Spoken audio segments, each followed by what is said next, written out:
सर्दियों का मौसम था। शाम होने को थी। एक अनजान और सुनसान रास्ते पर एक आदमी अपने घर की ओर जा रहा था। स्ट्रीट लाइटें तो थी, लेकिन दोनों तरफ के घने पेड़ों की वजह से रास्ते पर अंधेरा हो गया था।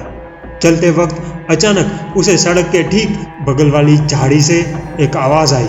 वो रुक गया और झाड़ियों के पास जाकर उसने ध्यान से सुना तो लग रहा था कि दो लोगों के बीच झगड़ा चल रहा हो और शायद उनमें से एक आवाज़ किसी महिला की थी।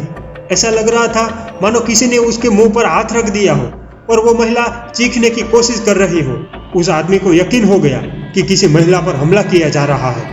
वो बेचारी अपनी पूरी ताकत लगाकर उस हैवान के हाथों से छूटने का संघर्ष कर रही थी। वो आदमी तुरंत उस महिला को बचाने के लिए आगे बढ़ा। तब उसे एहसास हुआ कि इसमें तो उन्हें अपनी जान का खतरा हो सकता है। शायद उन्हें दूसरे रास्ते से चले जाना चाहिए।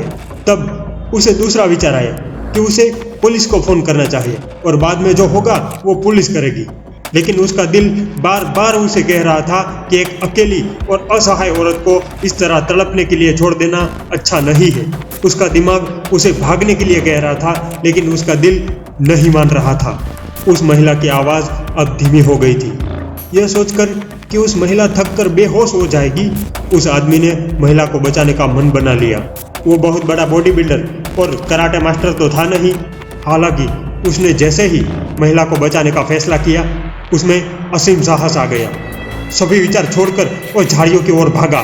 उसने देखा तो एक जवान लड़की थी जिसे एक हैवान गुंडे ने जमीन पर गिराकर उसके पर चढ़ गया था और उसके दोनों हाथों से उसका मुंह और गला दबा रखा था।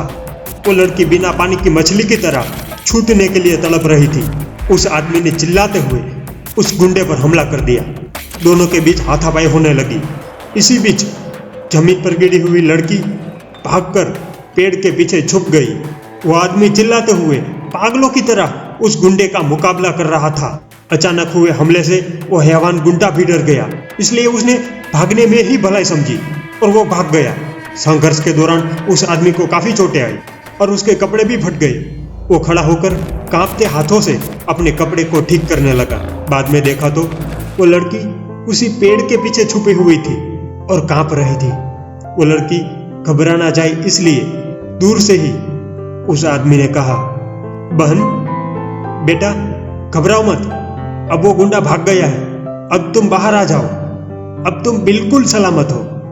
कुछ पल के लिए तो सन्नाटा छा गया और तभी कांपती हुई आवाज आई, पापा आप हो? मैं पूजा हूं। और तभी इसी समय उस आदमी की छोटी बेटी पेड़ के पीछे से बाहर आई और दोनों पापा और बेटी गले मिलकर रोने लगे। Whenever you have to take a critical decision, always believe your heart, because your heart may be in the left, but it is always right.